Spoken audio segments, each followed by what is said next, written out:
Hello everyone and welcome back to Watch After Dentistry. Have you ever thought of practicing dentistry in Cambodia? Before shooting this video, we thought that it would involve a usual process, sending in the application, appearing for the examination, registering for dental license, and then applying for a job. But what if we say that the process here is the opposite? You first look for a job and then apply for dental license. Would you be interested in practicing dentistry in Cambodia? To discuss this today, we have with us Dr. Adith, a consultant and assistant professor in orthodontics at the University of Puthisastra, Cambodia, adjunct professor at Saveetha Dental College and Hospital, Chennai, and a co-editor of Kieferorthopaedie International Journal. He has explained the entire process involved in practicing dentistry in Cambodia. So have a look at the video, understand the process and the dental specialties which have a better chance over others. Hi, sir. It's a pleasure to have you on our channel today, What After Dentistry, to talk about scope and opportunities of practicing dentistry in Cambodia after BDS or MDS. So welcome you once again. Thank you. So, sir, before we get into the discussion of how to start practicing, we would like to know, how did you come across Cambodia as the country of practicing, where you wanted to practice dentistry instead of the regular route that many Indian dentists take over, like going to US or UK or Canada? Why Cambodia? So thank you so much for having me on the show. It's just that I finished my PhD in Korea. And after I finished my PhD in Korea in ortho, I had an opportunity to start a master's program in Cambodia. So this was a pretty new orthodontic market. And there were very, very few orthodontists. Most of them were foreigners, expats. And they never had indigenous orthodontists over here. So we had to train them and we had to start a master's program so that they could have a continuum of orthodontists over here. And that's exactly why I came here after my PhD. So this was supposed to be a short stint for me where I would just start and probably gain some experience over the next 3-4 years, after which I would either move on to India or any other country deeming it fit. So that was my intent of actually coming to Cambodia. Okay, great. And so please explain the step-by-step application process that would be required if a BDS graduate or an MDS graduate wants to practice dentistry in Cambodia. Okay, so honestly, a BDS graduate does not have any scope in Cambodia because as I mentioned, most of the graduates and most of the dentists over here are DDS. And there is a very fundamental difference between a BDS and a DDS.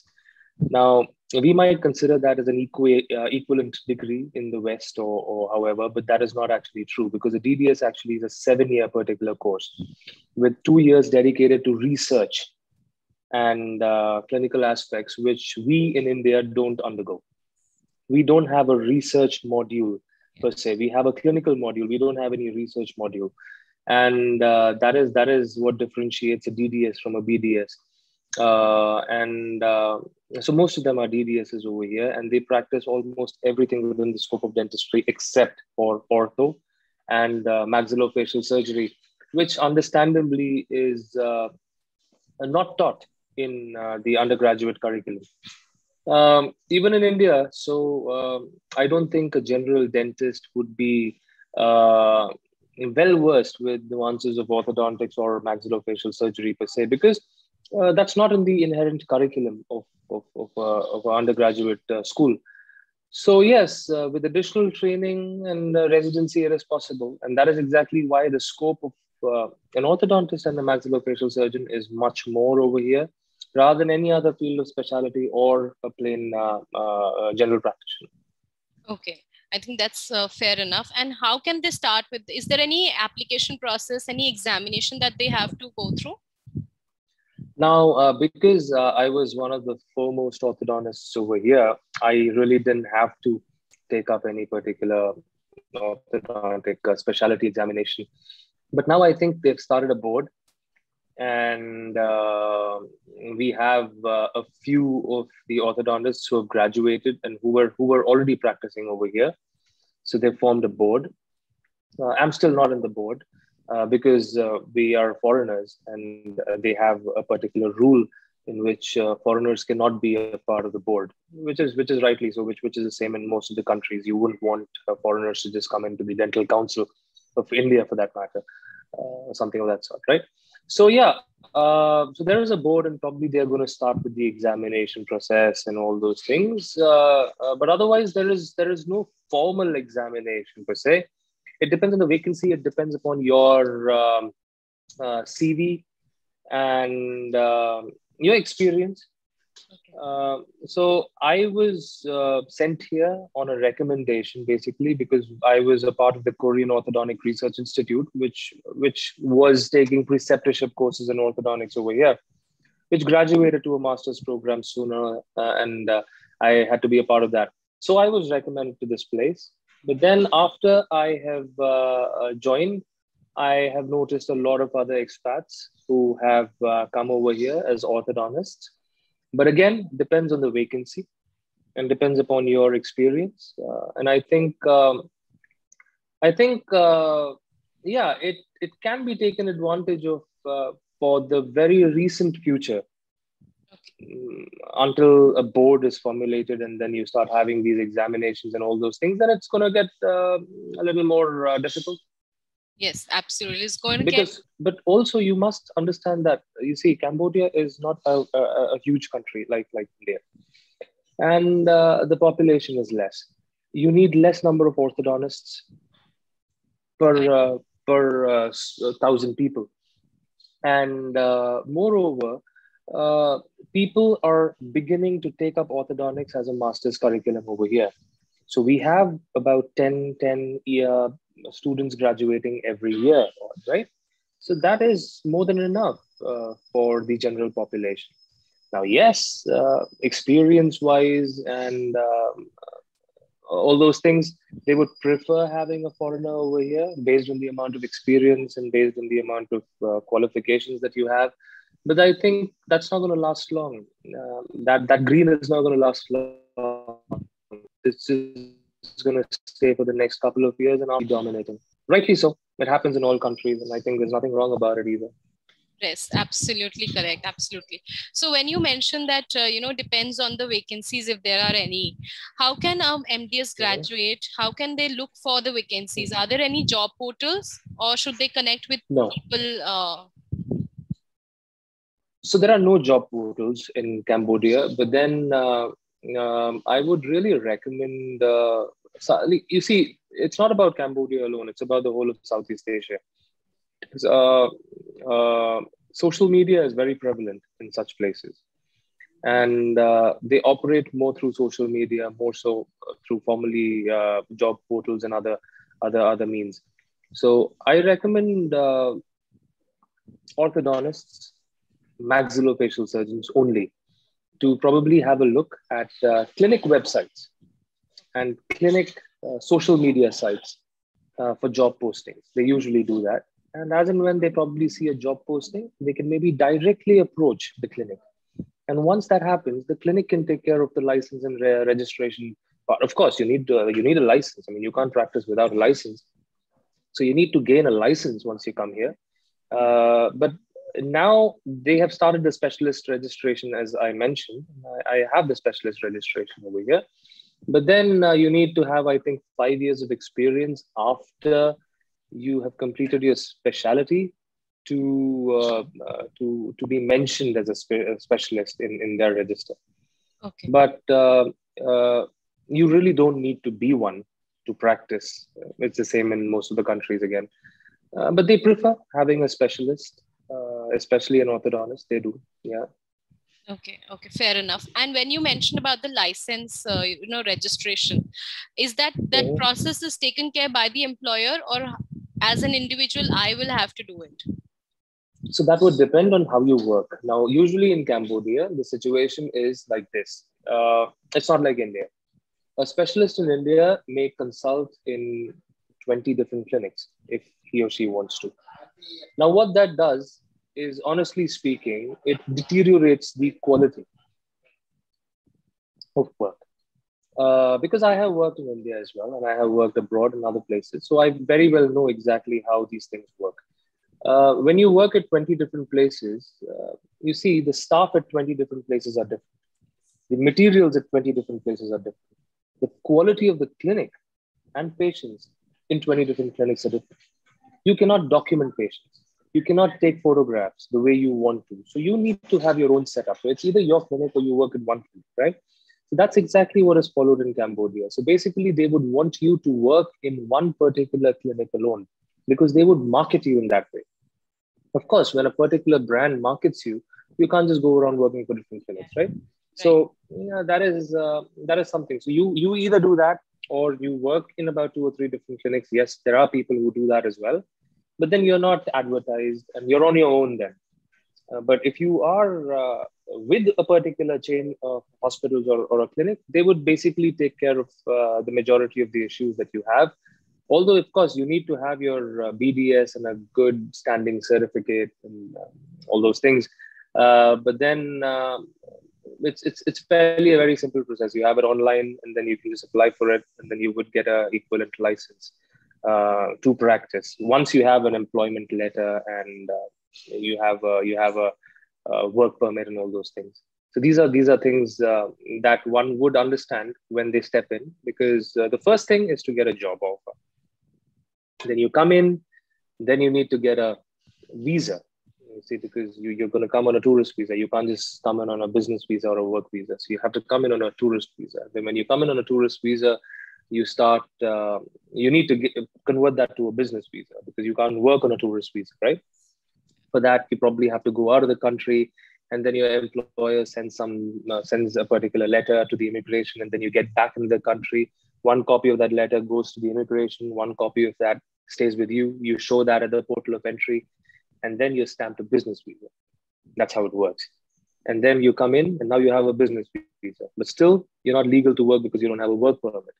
Now, based on a business visa, you can apply for a particular work permit, and then you get a work permit.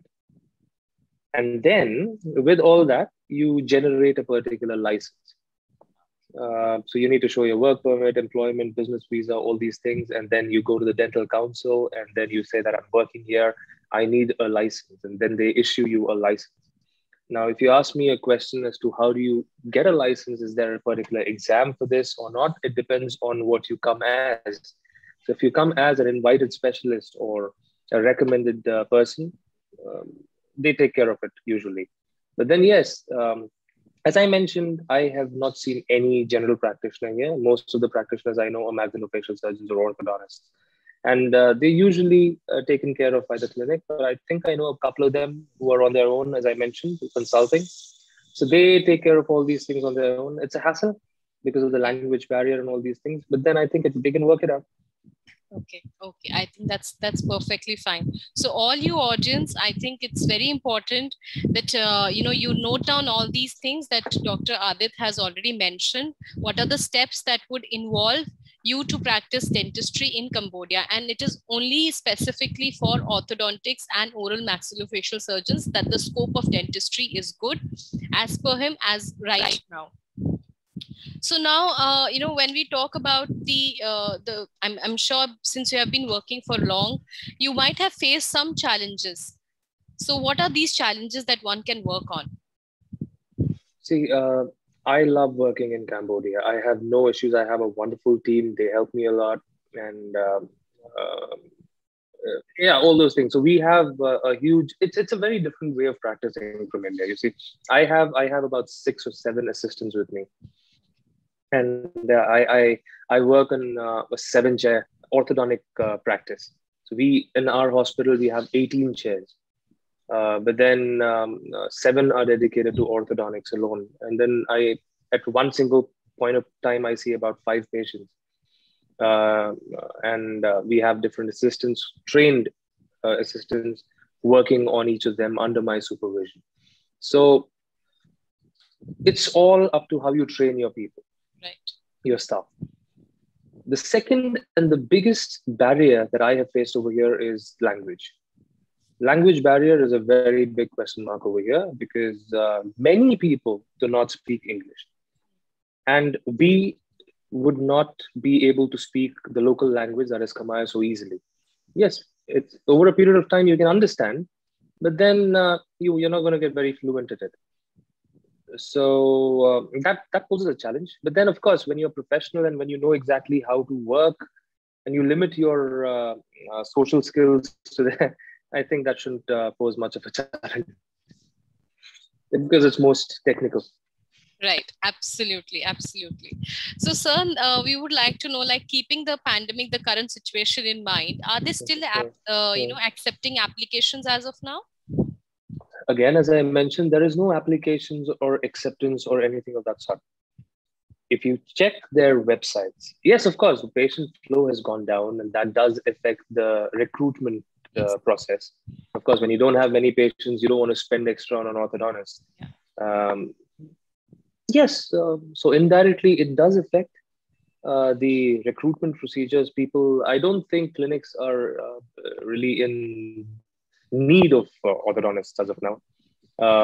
One more thing I would like to say is that Cambodia usually has, as far as I know, they have about 4 or 5 big chains of hospitals, and the rest are small hospitals. The small hospitals are not going to be in to recruit foreign specialists because they will have to pay more. And the percentage cut and all those things. So they have to generate that much revenue in order to pay them, right? So I don't think the small clinics would.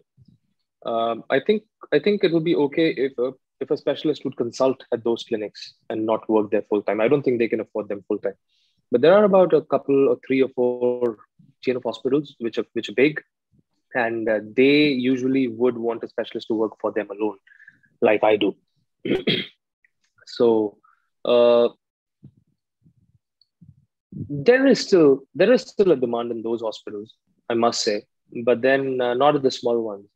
Okay, fair enough. And now that there are many orthodontists over here, the issue with travel restrictions and all these things are really hurting them a lot. So, as far as I know, I think about a couple of months back, or maybe just a month back, there was a vacancy in a very big hospital, but unfortunately. They asked me to recommend a couple of orthodontists. I did, but then they just didn't want people from abroad anymore because we have a lot of restrictions over here and visa issues, especially with the current pandemic situation. So they prefer having someone internally rather than or waiting it out as of now. Okay. Fair enough. And sir, how is the work-life balance in Cambodia? Because generally, since you have worked in India, you know that how stressful it is here practicing dentistry. You have a 9 to 9 job, sometimes 9 to 10 job. So how is it like in Cambodia? So madam, this is up to your perception because you see, it's up to you. The work stress balance is totally up to you. You want to work 9 to 9, so you're stressed out. So it's not like that. I know many practitioners in India who are just working from morning to evening and making a lot of money. So it depends on your practice. It depends on what kind of practice you are in. It depends on whether you want to consult or you want to have a private practice. It depends on whether you work in a university and you're happy with what you make. It all depends on that. So I mean, in India, people just are on a race. They just want to just work from morning to night, and some people come back at 11 o'clock and say, "Oh, we are so stressed out. We work so much." Because that's your problem because you're working. So here you can do the same. If you really want to keep working, you can keep working. But the point is, it's up to you to know when to stop. So I work in the morning. I work from 9 to maybe 5 in the evening, and I have a good lunch break. And I see only orthodontic patients. And I dedicate 1 or 2 days to the university, where I do some cases pro bono for the less privileged. And I have, when I work, we have the dental residents who just shadow us just to learn a bit of, get a little bit of orthodontic training. It's not absolute training, but it's just a little bit of training so that they just understand what's what. So that's about it. So it totally depends on how you want to put yourself. Right. Absolutely. So Absolutely. I don't know. I mean, I don't know how many people would agree with me, but I really know.